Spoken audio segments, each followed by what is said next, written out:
to everyone. I'm overwhelmed actually to welcome all of you back to a physical session. I'm audible? Yes. Yes. Physical session of Authors Afternoon. Actually, we are having this after almost 1.5 years in a proper format. We had one in the middle, I think, sometime in January, if I'm not wrong, this year. So it's a proper session after quite some time. Okay, so the Authors Afternoon is a successful series of enchanting afternoons dedicated to English literature. This session involves deep conversation with authors who have a story to share. Authors Afternoon is a prized possession of this city of joy. It is also a flagship initiative of the Prabha Khaitan Foundation. So talking a little bit about the foundation, it's a non-profit trust founded by late Dr. Prabha Khaitan in the early 1980s. Prabha Khaitan Foundation is dedicated to socio-cultural welfare and humanitarian causes. The foundation is dedicated to promoting performing arts, culture, education, literature, gender equality and women's empowerment. Today we have among us a young dynamic author, Ms. Vidhi Mukherjee. Born in India and raised in Bristol, Vidhi is the daughter of erstwhile media power couple Indrani and Peter Mukherjee. Vidhi pours her heart out in Devil's Daughter, a personal reflection of one of the most harrowing experiences one could possibly encounter. We will know from her the details in a short while. In conversation with Vidhi, we have Isha Datta from Asas Women of Calcutta. Today's session is presented by Sri Siemens Limited in association with Taj Bengal Calcutta. The media partners for today's event is My Kolkata and The Telegraph Online. Okay, without wasting any more time, I request you all to sit back and relax and enjoy today's session. Thank you. Afternoon, and a very warm welcome to you, Vidhi, to an Authors Afternoon and to Kolkata. And to begin with, you do have a Kolkata connect. This is the city of your birth, Yes. right? Yes, it is. So I don't want to take away too much from the book. Everybody is getting a copy and everybody is going to read this. It's a fascinating book. I told her I read it in one sitting. It's raw, it's honest, it's unapologetic, and coming from someone so young, it is a revelation. So if I can go back 6 years, it's the eve of your 18th birthday, and suddenly, overnight, life kind of throws up possibly one of the worst nightmares. Your world kind of turns upside down and you go through possibly every classic emotion of stress, trauma. There's anger, anxiety, hurt, a feeling of numbness, definitely helpless and vulnerable. And you possibly are a bit overwhelmed with the entire situation. I'm not going into the details of the situation. Everyone knows what I'm talking about. So tell me, how does an 18-year-old cope with all this, and where does one go from here?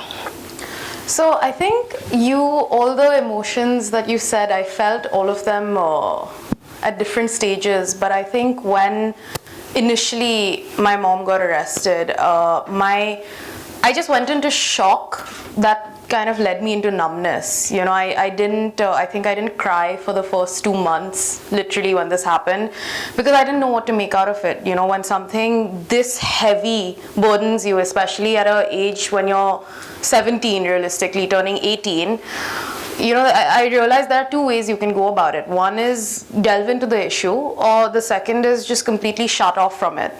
And I chose the latter, because what do you do? I mean, like, what do you even think? So I started escaping my feelings. The first thing I did was, I think, fly to London and start my university. And when I got to university, I pretended that none of this was going on back home, you know. So with all my friends, I'd be sitting and they'd be discussing random things like, oh, my mom called me today. And I'd just kind of chime in to pretend like that was happening. Yeah, same. Like, I get into arguments with my parents about this, and just to feel normal, essentially. And in my head, I believed that was normal. So my actions were behaving like I was going out for lunch. And I got criticized so much, you know. Why is she out there having lunch? Why is she sitting there and smiling, like, when all of this is going on at home? And essentially for me in London, it was like a new identity, because no one knew who I was. People did find out eventually, but I just shut off from everything because I didn't know what to feel. But I think what really hit me is when my father went in, because he was still there, like helping me through it all. You know, we were there able to communicate with each other, kind of ease each other's pain, understand what's going on, because I didn't even trust anyone. I didn't know anyone from my family really, apart from my dad. There was no one apart from my mom and dad that I would speak to about things, and my friends. And I think shortly after that, like, my friends just they disappeared. You know, I think half of that was me that was disappearing from their lives, and half of them, they just kind of wanted to disassociate. So once my dad got arrested, that's when it really hit the fan.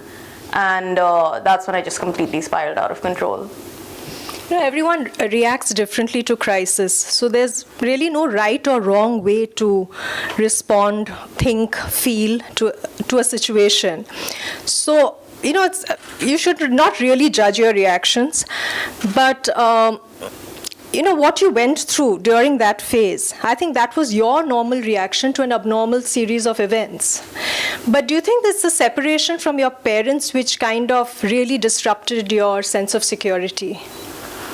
I think a part of that, yes, but I think the larger part was because I truly felt alone. I truly felt like I had to kind of parent myself, because it's not like I was too close to anyone else from my dad's side or even my mom's side. I didn't really make the effort to get close to my cousins. I didn't really, because I was quite stubborn and opinionated. You know, I was this like entitled 16, 17-year-old child who thought that she had the, you know, world at her feet, and that's how I acted. And it took me a really long time to kind of realize that's where I was at.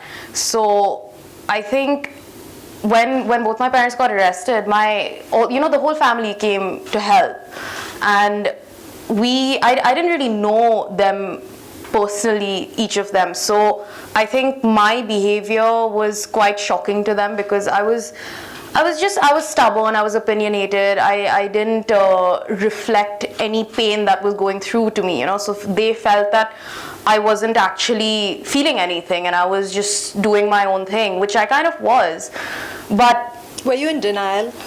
Part of you? Oh yeah, for years. I mean, I think only last year I really accepted, like, okay, this is actually happening to me. You know, it took me 5 years to be at a place where I was, I'll come to that later, where I finally got to a part where I first accepted my situation and then I felt empowered by it.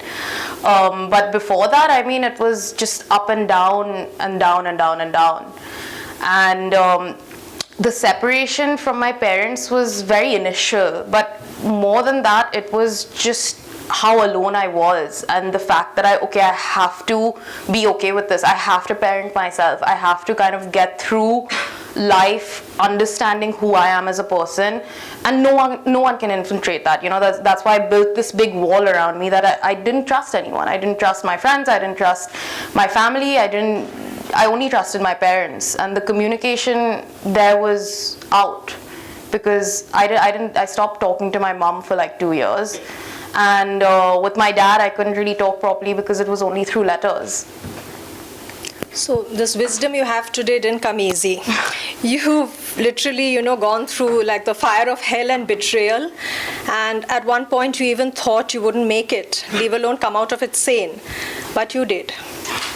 And the very fact that you're sitting here talking to me today and you've written this fabulous book is kind of a validation of your growth. So tell me, was there a lesson in all of this, that actually the human spirit is amazingly strong. There is an immense strength. And actually each of us do have that power to even grow from our worst nightmares, like you did, right? And you went through this phase thereafter of introspection. It came in much later, of course. But tell us something about that. You went. I mean, I'm going to go back and forth because It's there's fine, even in your book there's It's a so much yo-yo back of and forth. emotions. You know, you have your good days, bad days, and that's just so normal. Yeah. But tell me about that. Like, that's when you finally kind of acceptance kind of sank in. Definitely. I think it's when I started to spend time by myself, and it happened by accident, you know, because I alienated myself from everyone, and I chose to kind of be that way. I'd gone on this trip by myself, essentially, and after I came back, I didn't keep in touch with my family. I didn't keep in touch with my friends. So I was only spending time with myself, which I was actually really scared to do. I would do anything to kind of not be with myself. But through that, this beautiful experience came out where I just understood myself in a way that I didn't think was possible. And as you know, you put it, that it took me a long time to realize that we are put in situations that we have the ability to come out of. And for me, just understanding who I was and going through this really deep kind of work with myself, and I touch upon it in my book. It's called shadow work. It's a psychotherapy where you're working with yourself and trying to know the darkest and the deepest parts of yourself. You get really uncomfortable with yourself, essentially, and it's something why I love it is because, you know, when we go through something traumatic, I realized the first thing we do is try and look for relief in external things, either a therapist or friends, family, medication, and you know, all those things are fine, but we don't really look within ourselves because the true answers actually lie in there. That's where the true healing starts, where you get so uncomfortable with yourself. And shadow work is something you're facing topics like your insecurities, jealousy, trauma, you know, your family, sexuality, your getting so dirty with yourself. You're looking at yourself and these are all my flaws, and it's something that's so tormenting when you're going through this process. At least it was for me, and I went through this whole process for 4 months at least, because before that I was just constantly getting panic attacks almost every other day sometimes, and then it reduced because when I would distract myself, I would either go to the gym or I'd go on Instagram, you know, those were fleeting distractions here and there. But when I just really started learning who I was, finding out my strengths and weaknesses, I came out of it just a new person, essentially. You know, as cheesy as this sounds, I literally felt like I was reborn, because after that I never had a panic attack again. And you were talking about lessons. You know, of course, in my journey, it's ironic because for 6 years, I've had 6 lessons that I've kind of put in the book. And there are so many lessons to learn out of this, but the one lesson that really has stuck by me is that it's me who has me. You know, I'm my biggest cheerleader, and I'm the only person who's going to bring myself out of this. And it's we as human beings, we're limitless. You know, we have so much potential. We can literally do anything. So studying yourself is the best kind of work you can do. But how many 20, 22-year-olds even think this way, you know? It's almost like you jumped into maturity like a baptism by fire, you know? You were forced to grow up overnight, right? You know, I think you should give us the benefit of doubt, because I seriously, a lot of every person in my interview keeps saying this. I'm like, you know what? All the friends I have and people I know, we really, as a generation, we are really building our collective consciousness. Why I say this about you later. Okay, carry on. No, I was just saying that it's something that I think what I've seen amongst my friends and my generation is that we truly are interested in the complexities of the mind, because we can use it to our advantage. You know, you use it just by understanding yourself. You understand other people just by sitting. For me, there's this little thing I would do. I would because something like solitude, it's like luxury to me, and I would go out and sit at a cafe, and I would just sit and watch people. I would literally eavesdrop into conversations and sit next to them and just kind of listen to them. And it literally taught me so much. It would just teach me so much about how people interact with each other. Why does one think the way they do? And I promise you, I'm not the only 23-year-old saying this. I think adults are slightly too hard on us. We're smarter than we let on. Okay, I accept that. Okay, now so you were going through your darkest phase, and then it's just like one fine day you just kind of snapped out of it, right? It was like almost like a rubber band being stretched too far, and you like came out from this haze of your emotions, and you kind of gained insight, like you said, and you removed all the toxicity from your life, and that there was plenty of that. You had fake friends, like you've said, even family possibly. There are people who would gaslight you. So that's when you decided to prioritize mental health, and you did seek help. Like you said, you did seek professional therapy. So okay, fine.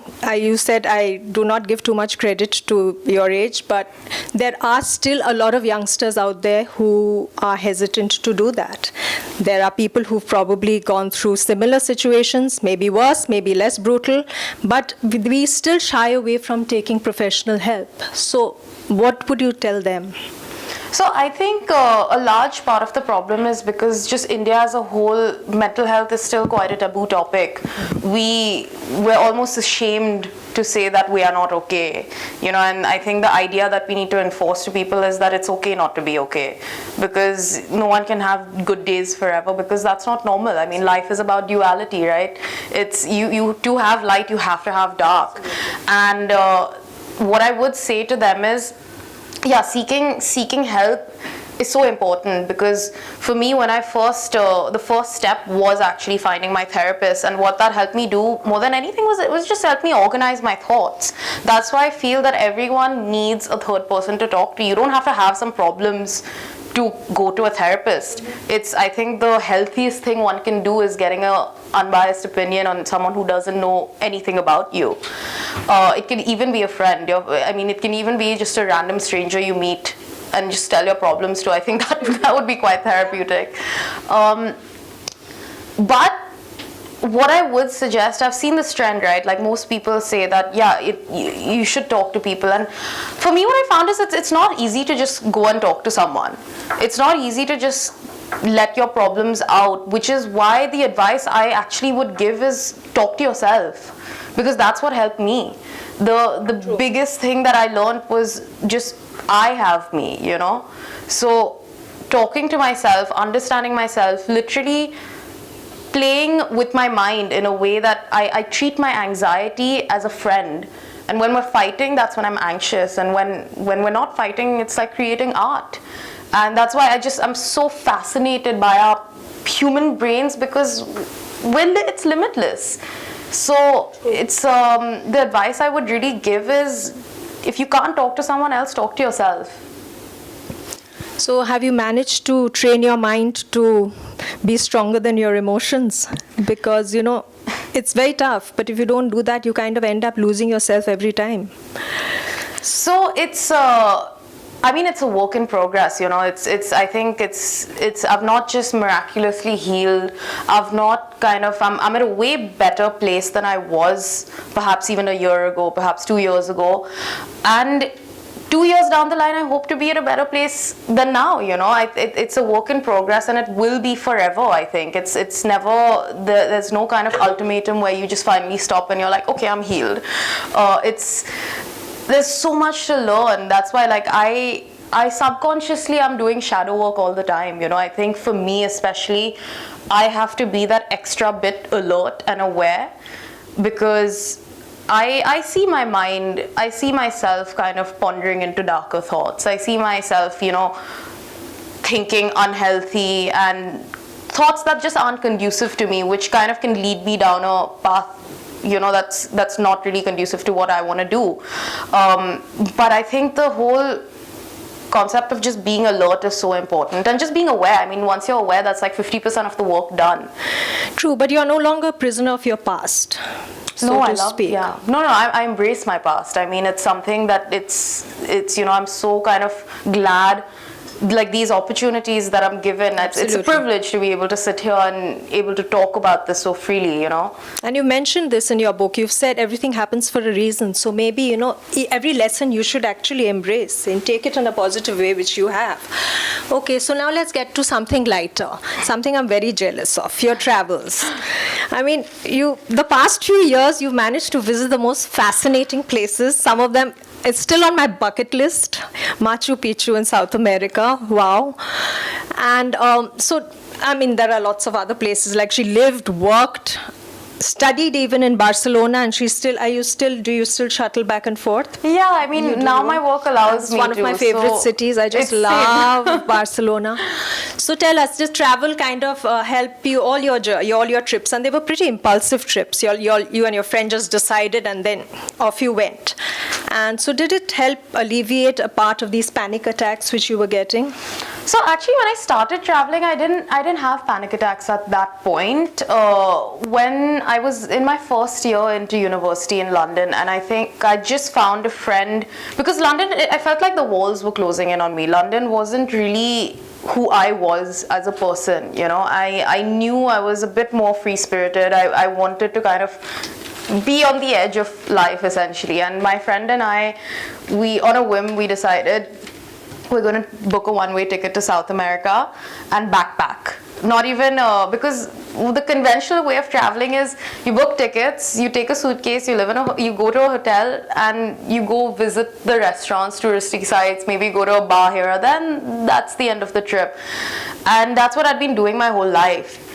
But because she was so on the same level with me, we went to South America. It was originally meant to be 1 month, ended up being 4 months, and it changed my life. I mean, it changed how I saw things, because the way we were living was on a day-to-day kind of life, you know. And I keep saying this, wherever I've traveled, 60% of what makes my trip are the people that I meet, and 40 is the beauty, because the people you meet are incredible, you know. They're artistic, they're creative. I mean, and I say this on a whole, they're just doing so many cool things with their life. I feel like everyone is on the same wavelength, and that's like for me, traveling was holistic and healing, because that's education I never received before. The way I travel is not to go see the touristic sites. Now I travel because I want to learn about the cultures. I want to eat the local delicacies. I want to learn how to cook the way they cook. I want to learn about their crops. Even, you know, I think recently what made me really love India, because earlier I used to hate India because of everything that happened. I blamed every single person in this country because of it. You know, I was just like, no, I hate India, I hate the people here, all of this. Me and my partner and 2 of our friends, we took a 3-month trip to Uttarakhand.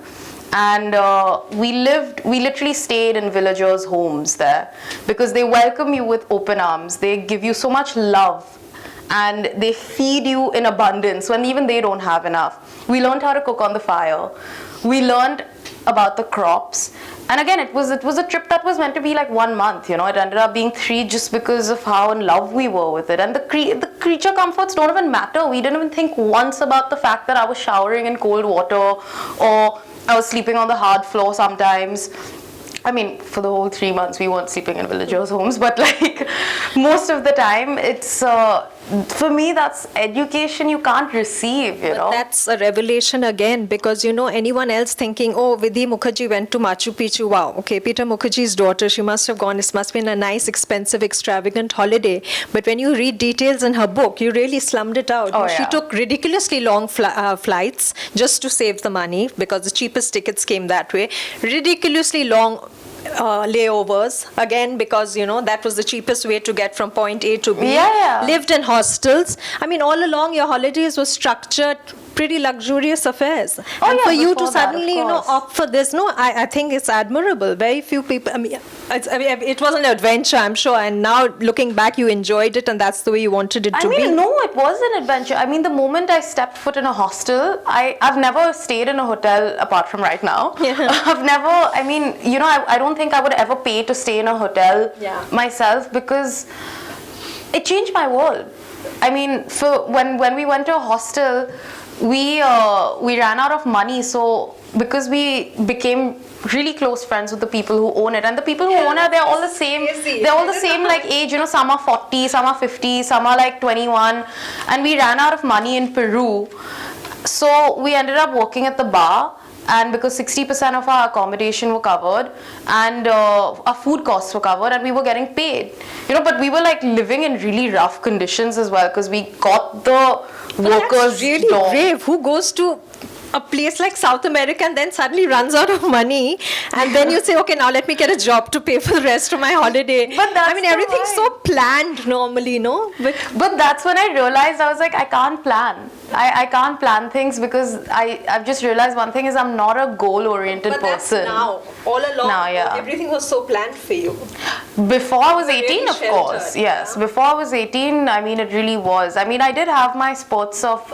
See, as a kid, I always knew I was not the typical check life student that my mom wanted me to be. You know, my mom kind of enforced this life on me where she envisioned that I would be a Ivy League, 6-figure, high-paying salary kind of girl living in New York in a penthouse. But even at 12, I knew that wasn't me, you know. And my father was someone who would always just say, do whatever you want to do, you know.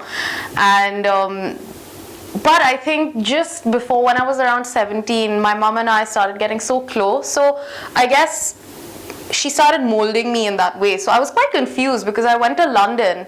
I would have never gone to London for university, you know, and I would have never lived in London if it was my choice. But I was just so confused. I was just like, yeah, okay, London. And that's when I think when I didn't have my parents, I was just the freedom to do it. yeah, I got the freedom, and I was just like, okay, the city isn't for me, and I was able to explore. For essentially, I left London. I quit my university in London, a decision I did not consult my parents at all. I in fact told them after I quit the university, so they wouldn't have much say in it. And for a whole year, I really had no idea what I was doing. I was working between bartending jobs, figuring it out myself, kind of really, you know, questioning, why have I done this? Like, this life is not cut out for me. But it's kind of experience that one has to have, and that's what. So I really do want to. I'm working on my second book, which is essentially about all of this, about traveling, about sustainable travel, about kind of, you know, just literally living on the edge, being uncomfortable with yourself. When people realize how beautiful and deep the concept of being uncomfortable with yourself is, you're creating art with yourself. See, that's why I said she's more mature. She doesn't agree, but I haven't heard too many 23, 24-year-olds talk this way. I'm sorry. Okay, so let's get back to a bit of your healing process. So you went through, like I said, hell. And there's this thing about healing. It's such an inward and active process that, you know, you really have to do a deep investigation of your attitudes, your beliefs. You have to negate all the negative patterns in your life so that they don't create a barrier towards your emotional or spiritual recovery. So a large part of healing is also acceptance. So like you spoke about acceptance, there was so much acceptance in what had happened to you, what you were going through. And ultimately, of course, it ends. They say you can never heal completely unless you forgive. And then we come to forgiveness. So tell us, how was your journey through all of this? I mean, you've spoken about it off and on, but just tell me. I think so. When this whole thing happened, because, I mean, there was just information bombarded on all of us, you know, every single day, whether there was some things that I would read on the news where I had no idea about my mom or something like that, you know, and at the beginning, at the start, you believe all of it. You don't know actually what to believe. So I was just so confused what was happening. I just based my reaction out of what everyone else in the family was doing. I decided to stop talking to her. And part of that was influenced just by my own self, and part of it was influenced because I felt like I had to do that. Mm-hmm. Again, that's something I realized way later down the line. So for 2 years, I didn't talk to her, and my dad was inside, so I was just escaping.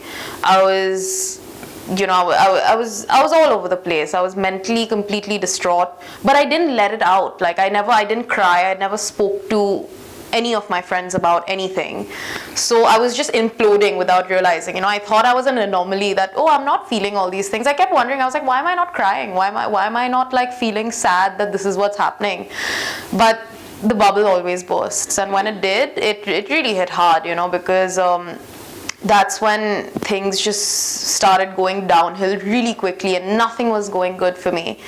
So there was this one point where I had a really big argument with my mom in court, like in public, and after that I just, because I would see her but not be able to talk to her about the things that I wanted to, like there was, throughout that phase I was really missing her, but I was also so angry with her. So I did the expected reaction and just had a big fight with her. And then when I went back home, I just like chugged down a whole bottle of alcohol and whatever medications I could find, and thinking I wouldn't really wake up, but then I woke up in hospital, and this whole part is actually greatly detailed in my book. It's quite dark, but yeah, apparently my friends found me frothing in the mouth and everything, and then I woke up in hospital, and I kind of just had this realization, okay, like there's a reason why I was meant to wake up. And back then I really didn't believe in anything to do with spirituality or religion or any of it, but from that moment I just had this sensation in me that, okay, I for some reason I was meant to wake up and I have to do something now. I don't know what it is, but I can't be this person anymore, and I just have to, this isn't me. The past 3 years hasn't been me. I've been using that excuse to everyone, saying, oh, I'm going traveling because I'm finding myself, I'm doing this to find myself. Acceptance. I had to accept all of that. I had to accept all the flaws, and I had to accept to myself, like, Vidhi, you're messing up. You're really, really messing up right now. No one has faith in you because you're just crying wolf. That's what I was doing. Anytime things weren't going my way, I would just tell someone, oh, I'm depressed, I'm going through this. I'd use my family as an excuse, and it takes a lot to kind of admit that to yourself. So once I really started to admit that, then came the whole process of just alienating myself from everyone and just being alone. And obviously there were some really close friends that helped me along the way, and I think my aunt, who's my father's sister, Shangun, me and her, we weren't at a good place at all, I think, because she was someone who gave her entire life up to help my dad. She gave her entire life up in Bangalore. She would keep coming every week to Bombay, go to court, go to the bank, go to prison, go to visit him, and that would just, she literally had to have men. And then on top of that, there was me throwing parties at home, not caring. Literally, yeah, that was what I was doing, because I was literally, it was a brink where our relationship wouldn't survive anymore. And my father and I would have conversations. He was someone that was able to kind of help me back on track a little bit. And he told me, he was just like, I think you need to go see your mother. I think you really need it. And I said, maybe you're right. And I went and saw her. And I thought she'd be quite angry with me, but the first thing she did was just break down in front of me, and I just couldn't help but I said, I'm so sorry, I don't know what I was doing. I don't know how I could do any of this to you, because at the end of the day, you're my mother. And through this whole process, I found out a lot about her and her childhood and what she had to kind of endure as a 13-year-old girl, because she was abused by her own father. And when I found that out in detail, it made me look at her differently, because I realized this is where it all stems from. This is why this is all happening. And I told myself that I'm not going to listen to anyone. I'm going to make my own independent choices, and I'm going to get to know her, because if she wants to get to know me, there are certain things that I'm going to set out clear. And essentially, really getting to know her helped me understand myself. I was essentially decoding both of us separately and together, and it really allowed me to understand so many things. So that after I got in touch with my mom, I think a lot of things calmed down, because we weren't talking about anything else but how she was helping me. She was helping me through it all, and I finally realized, okay, there are two people that love me. Because I think for 3 years I was just like, who loves me apart from my dad, and when I got back in touch with her, that little hole was filled up again. And then came the introspection, then came the realization, okay, I need to complete my university, because I was just aloof. I was in, limbo for like a year. Then I went back to Barcelona. I decided to do my university again. I decided to, this is when I was really working with myself, but this is when I started getting panic attacks. I never had panic attacks before this. Before that whole episode, I thought I would never get them, but when I started actually healing is when I started getting the worst panic attacks of my life. And that continued for a year, because I was just like, okay, but I'm doing the right things. I'm like reading a book, I've never read a book in my life. Why am I not feeling better? Why am I getting a panic attack? But it's just, I realized this is the process. And now when people ask me, like how do you deal with the bad days? I don't look at them as bad days. I look at them as days where like I'm learning. Everything for me is like learning some way. I welcome the bad days, because that's the days I'm feeling uncomfortable with. Those are the days where I'm seeing myself in a different light. And this is why shadow work is so interesting, because shadow work is essentially, it talks about, we as human beings, we have two parts to ourselves, our shadow self and our light self. Our light self is somewhat what we show to everyone in the world. Me speaking to you guys is what I want to show you. Our darker self is, we get glimpses of those when we argue with someone, when we shout, when we scream, when we feel ashamed, when we feel that there's something socially unacceptable about us. Those are the parts that we're constantly pushing away, and those are the parts that we need to learn more about, because that's when you're understanding yourself in a whole. So that's why they say, the process of healing is a very solitary one. You need solitude. It's and a luxury. most people are not comfortable being alone, which is why it's so difficult. And that's why it's so admirable that you've come so far. And which brings me to, like I said, forgiveness. You say you've forgiven your mother, and that's huge. That's totally, again, a validation of your growth. And I'm sure there are a lot of people who are going to judge you for this. You've even dedicated the book to your mother. So what is your relationship with her like today? So I'll just touch upon a bit on forgiveness. So I look at forgiveness almost, it's like close to godliness. When you're forgiving someone, you're unburdening yourself. For me, it was unburdening everything from the past 6 years till from the time I was a child, and letting it go and starting afresh. So in a weird way, I forgave her more for me. And I think it's for my own freedom, and there's still forgiveness. Just because I've forgiven her doesn't mean the chapter's over. There's so many layers of forgiveness that one needs to understand, that I need to understand, that my mother needs to understand, that we both need to understand together and separately. So yeah, I think forgiveness is something that's so important, but it's so, you have to get there. You have to be ready to forgive. And for me, it happened randomly. I just woke up one morning, I was just like, okay, I'm ready to forgive. But that 6 years after, And my relationship with her right now is much of me really trying to understand her. Because I told her, I was just like, listen, if we're going to have a relationship, it's you and me. I don't care what anyone else thinks. It's no one else's business. People can judge me for it, it's fine. But it's you and me. That means you need to be frank with me. And the thing about being her daughter is I've picked up a lot from her. She's a very intelligent woman, and one of the things I've picked up from her is literally being one step ahead of her in that way. Like, I can tell when she's lying, I can tell when she's not now. All of that, decoding her allowed me to decode myself. And I told her this. I was just like, I know when you are lying to me, and I know what you could be saying or whatever it is. So I really have a strong intuition about these things. And I told her, I was just like, no games, whatever it is, even if you've done the worst thing in the world, I will accept it. But the point is, you can't lie to me.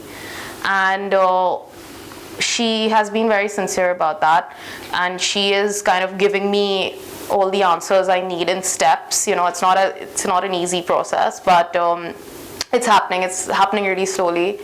And actually, I encouraged her. She's in the middle of writing her own book right now, so that's something I really encouraged her to do, and it's incredible. I mean, I've read a bit of it. It's really incredible. I don't know what else to say, but yeah. And your relationship with your father, because throughout every reference point is to him, and there's so much love and affection when you speak about him. And I love the way you say there is no step in my life or in my vocabulary. He's the only father I know. That's true of your brothers as well.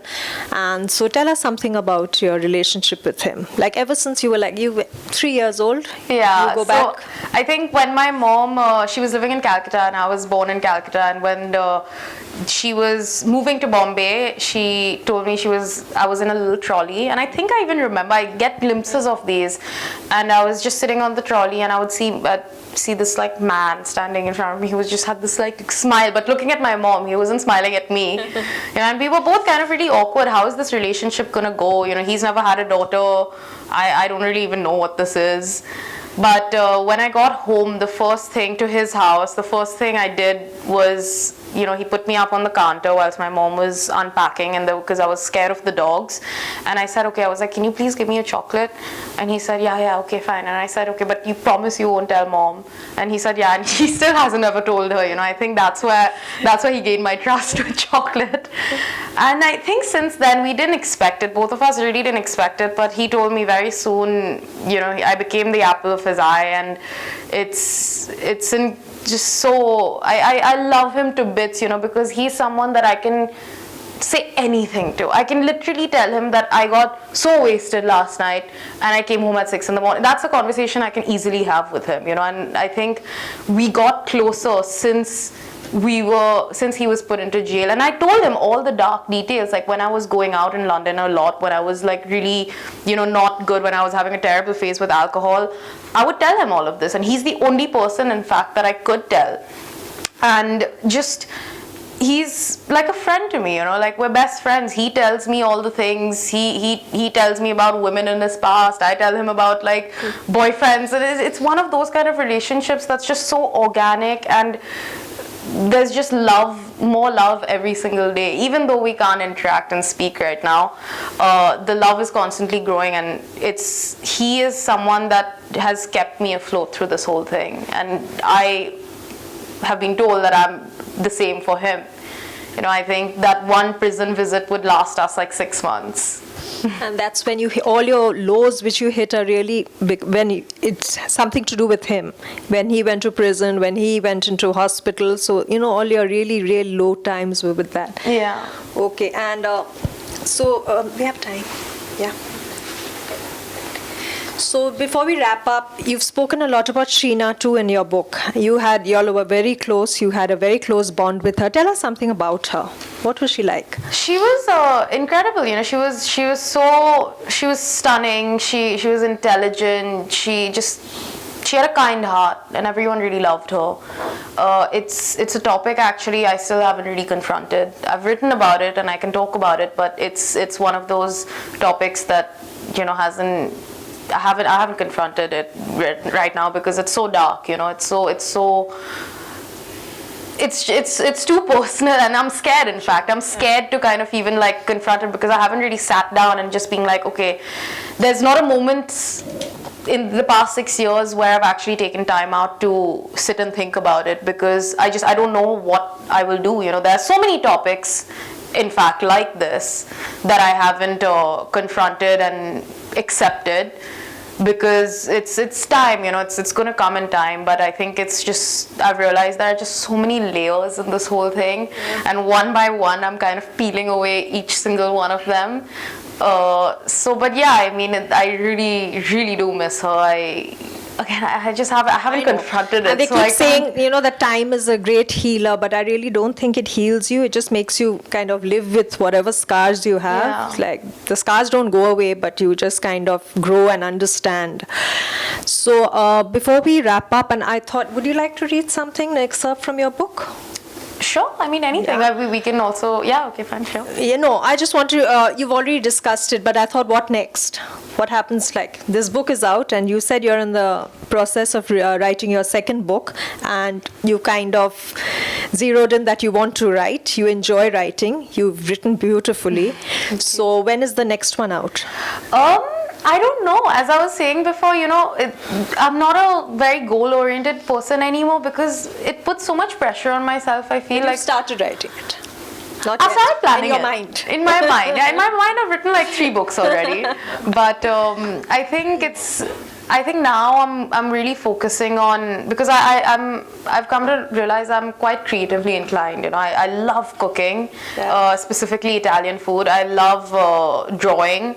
So somehow, if I can amalgamate my writing, my cooking, and my art all together, that's an avenue that I really want to explore. You know, so right now I'm just doing all 3 in bits. Oh, good. We look forward to your second book for sure. Thank you. So I got my copy here. So tell us anything. Just read out. You tell me. I don't know. Oh my God. Or we can let them read it. One go. You know, I love the forward. The forward of the book has been written by her. Oh yeah, I can read that if you want. It's Shangon, that's Peter's sister. You can read the forward. It's beautifully written. It's so touching. Yeah, read that. That's right. Wow, I can see.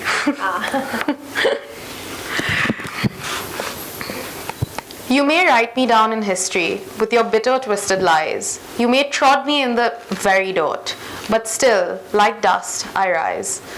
The above excerpt from Still I Rise, the powerful and well-known poem written by the activist Maya Angelou, does not need to be explained.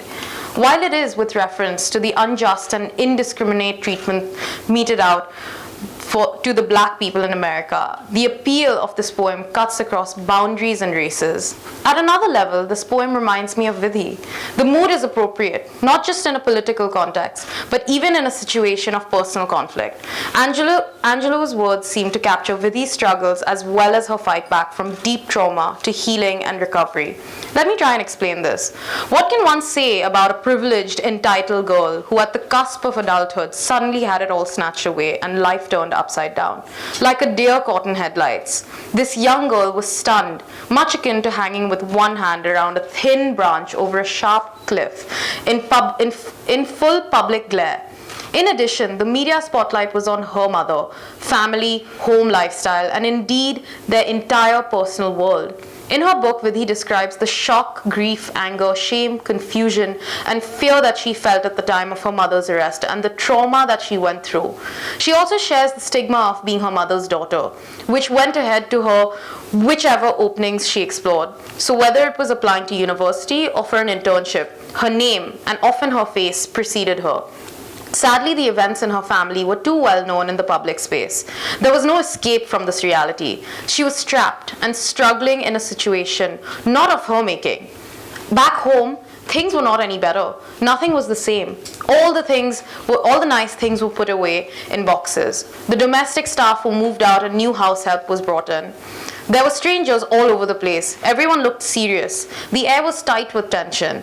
Other people were taking decisions. The house looked like an office with newspapers and files. There was even a whiteboard fixed on the wall with notes, action plans, and points for discussion that were jotted. A year planner was put up, covered with post-its. Home was no longer the restful, safe place that Vidhi had known. At an emotional level, there was even more stress. I found Vidhi to be opinionated, irrational, and stubborn. Arguments were a regular feature as she dug her heels in and was willful and rude. Temper tantrums, threats, walkouts, breakdowns, lies, experimentation were common.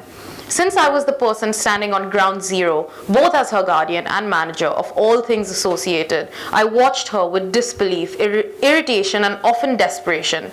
I knew she was a mess and that it wasn't easy for her, but it was certainly not easy for the rest of us either. Everything was going wrong. Yet today, I realized that through all of this, there must have been some things that were also going right.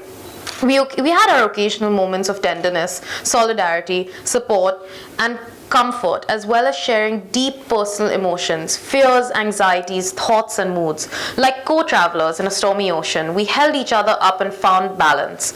Bit by bit, it started to look better. Over time, I saw Vidhi grow and evolve from an untidy and angry state into a sensible young lady who was able to find her inner quiet, process the experience, and make her peace, build her self-respect, and emerge confident and secure in her identity, and build her inner courage. That she had the courage to articulate this tumultuous experience in an honest, raw, searingly harsh narrative is a testimony to her rising.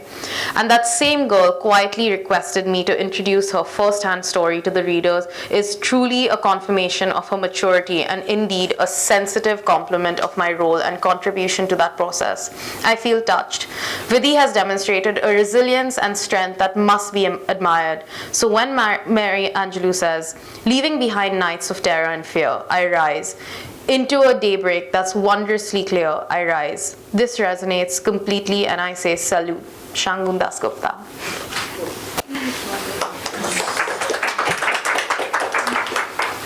So we can open it up for a few questions. Anybody has questions? Just a few we'll take. You've stunned. So, why at 23 did you suddenly feel the need to, write it all down? Why did you think, what prompted you to get into this process? I actually didn't have any intentions of, when I started writing, I didn't really know whether it was going to be for the world to see or whether it was just going to be for my eyes or my family or something. But it was in the midst of this pandemic. And my dad he kept telling me for years, he's been saying, write. And I think because I was so displaced after I graduated, I didn't know what I was doing. I graduated in international business and I knew I was never going into that field. So once I started writing and once I started getting to the really hard parts of the book, and because I had to relive every single day and just go through these moments, I realized that what are other people in the world feeling, where everyone is anxious, everyone is somewhat, at some level in their life they've been depressed. And the one big revelation that I had is, on surface level we have different problems, but underneath we're all going through the same things and we need the same kind of healing. So I just realized that I had to write this. I had to kind of just go full guns blazing and say, this is my story, and if this can help even one person and help them come out of it, that's a job well done for me. Thank you. I'm deeply empathetic towards her, and there are moments where I really do resent her because, someone like my father, he's really going through all of this for no reason. Did you go crazy and say why mom, why did you do such a thing? Normally.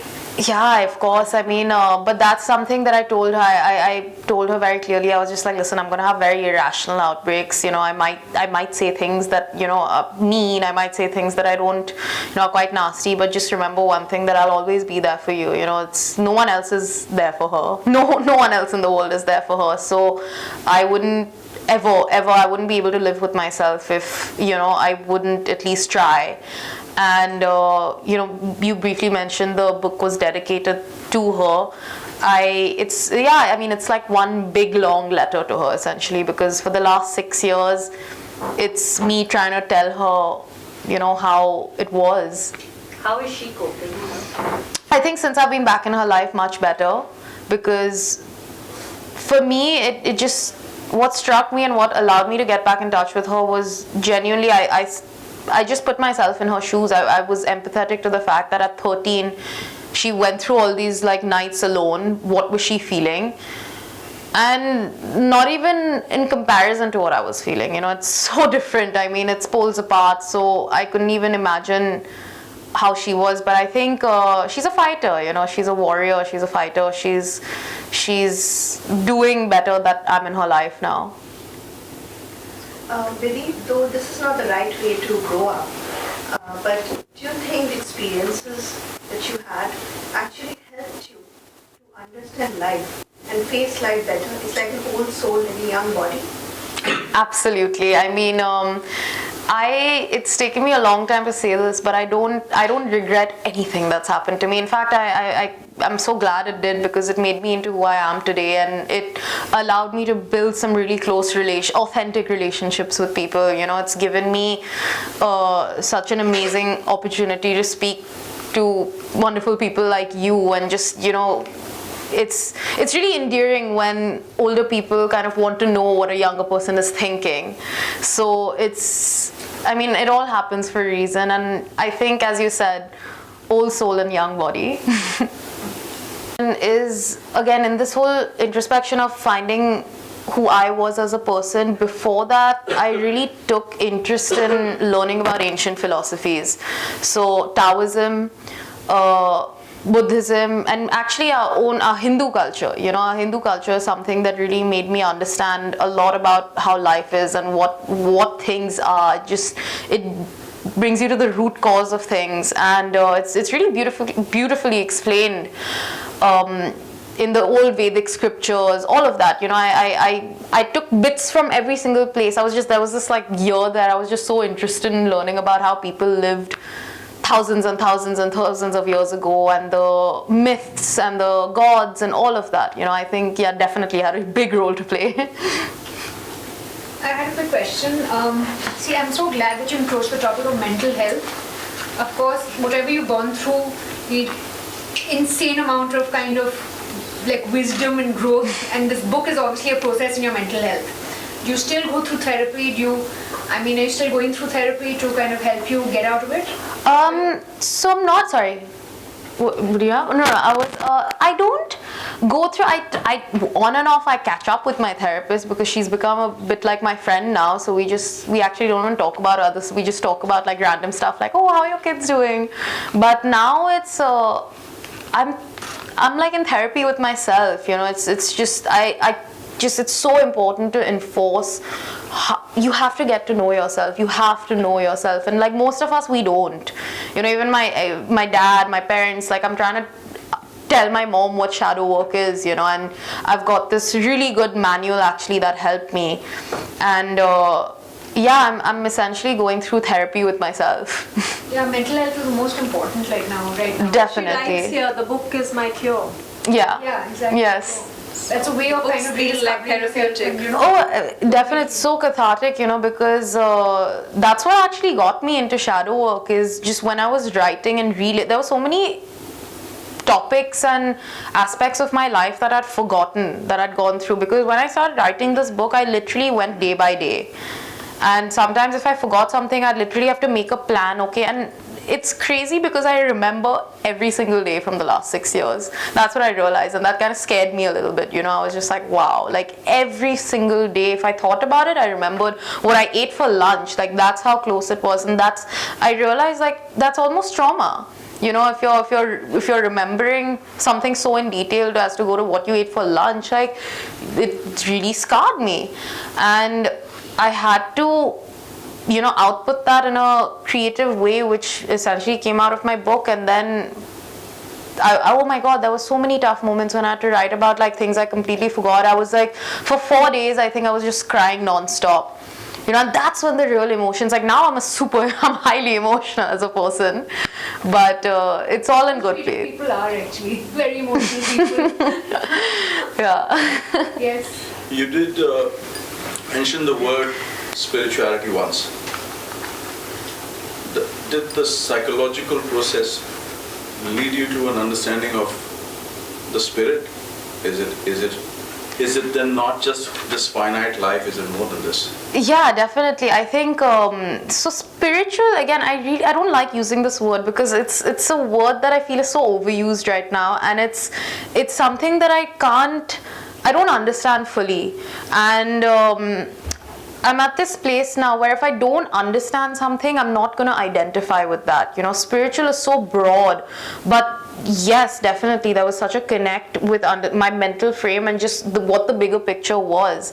Going to Uttarakhand, you know, visiting the temples. 5 years ago, if I told myself, yeah, I'd be going to visit temples and, you know, actually doing seva, I would have laughed it off.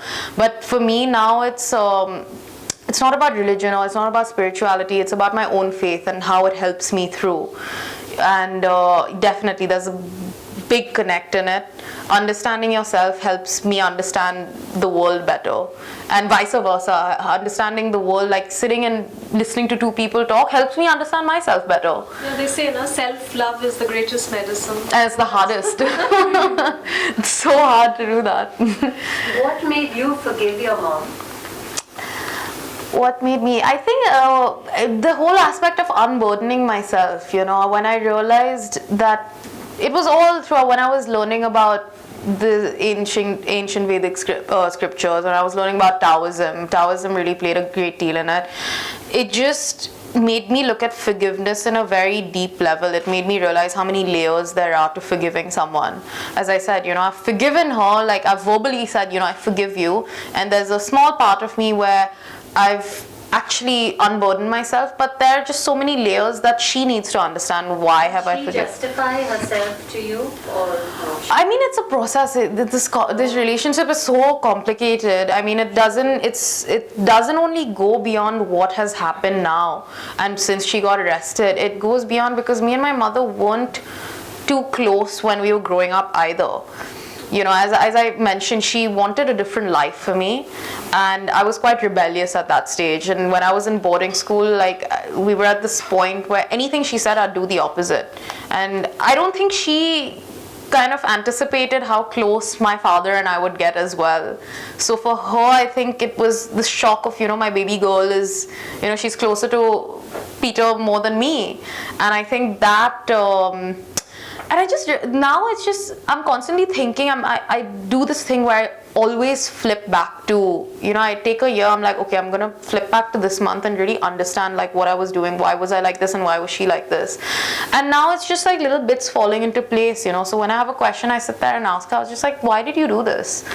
And in her best kind of possible capacity, she tries to explain it, but I'm not easy on her. If she's like bullshitting me, I'm like, no, this is not what you're saying, like, no, I know this is why, but like really tell me why. And I think for her, because no one's ever questioned her that way. Yeah. She's so powerful, and like, like when she says something, that's one thing I realized, like when she said something, people just had a way of just saying, yeah, this is it, So for me to kind of question her and me to both really strong personalities going at it, it weirdly made her proud and shocked at the same time.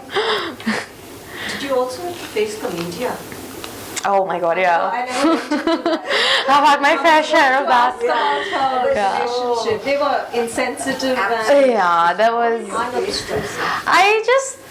I honestly really, like, no filter, I stuck my middle finger up to them. I just couldn't, like, who are they to say anything, They were anyway going at it. They were anyway saying whatever they wanted. So for me, it was, I'm gonna hit back. For a long time, I kept quiet, but then when they attacked me for no reason, that's the thing. They attacked me, and like there was this one senior journalist who literally started attacking me based on where I was in the world or what I was doing, and that really exposed me. It exposed me in a way that this isn't me, It made me feel so hurt and betrayed, essentially. Because we knew her, we knew these people, they all of them, they came home and they just, they completely exposed all of us. I didn't get a job because of certain articles, and for me, I was just like, okay, this is it, and then I hit back. I really hit back, and after that, not much was said about me. And in my book, actually, I didn't have any intention of naming and shaming anyone. I haven't actually named and shamed anyone apart from two journalists who really affected me personally.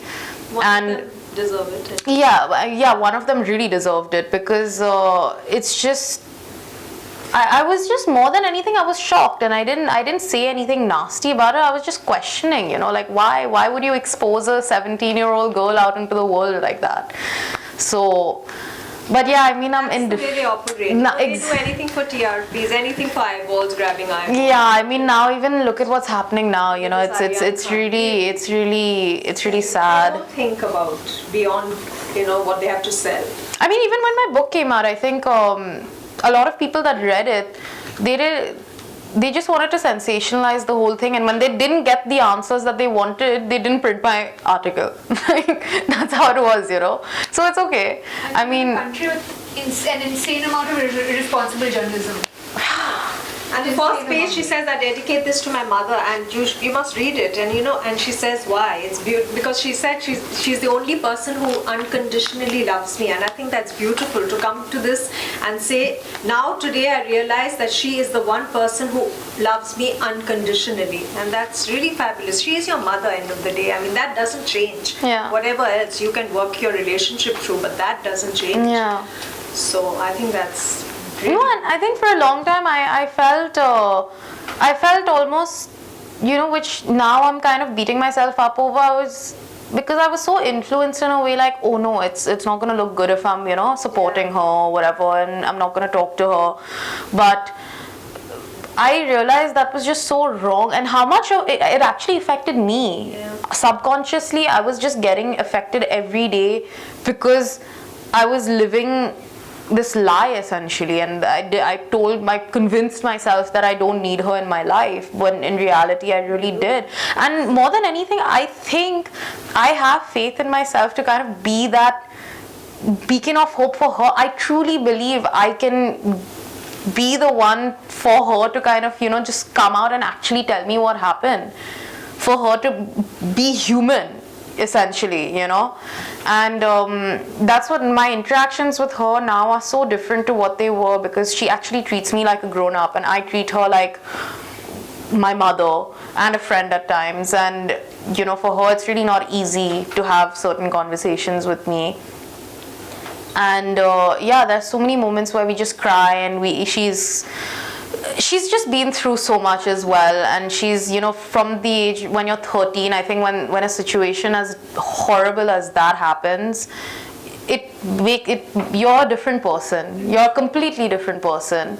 You don't know what's left or right. You don't trust anyone in the world.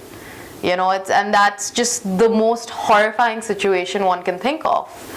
So yeah, and it really took a lot for her to kind of open up to me in detail, and now she's writing about that, and I'm kind of like going through her book with her, and it's really amazing. I can't wait for it to be out actually. I'm sure. So we can wrap up. Yeah. Thank you so much, Vidhi. Like I said, I've done so many of these sessions, but I'm just going to be very honest. This was one of the ones I really was looking forward to. I don't think I've ever done a session with someone as young, and I'm not going to get into the age again. You guys, you all really underestimate us. But we are like much better than you think we are. No, but seriously, I think it's been fascinating. And I had so many people calling me up after, we do this, like I told you, it's a very intimate gathering. And after that, I had so many people saying, like, can we come? Can we come? I said, no, first of all, there's this social distancing we need to maintain. And I wish we could have had a larger audience, but I think this is nice. This is nice and comfortable. Being here, I'm able to talk like this because of you, and it's really wonderful for you to kind of hear me out. Come back to Kolkata again. Oh, 100%. City of your birth. 100%. I mean, there's so Explore much it. history. With the next book on travel, we are waiting for that. Yeah. No, I really admire Calcutta. That place. It's another topic I need to face and explore. Do a small felicitation for Vidhi.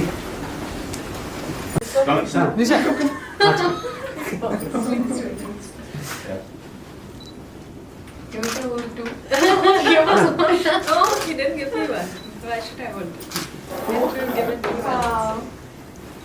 Reading a book. It's a Dokra. This is very typical of Incredible. Bengal. And Taj Bengal.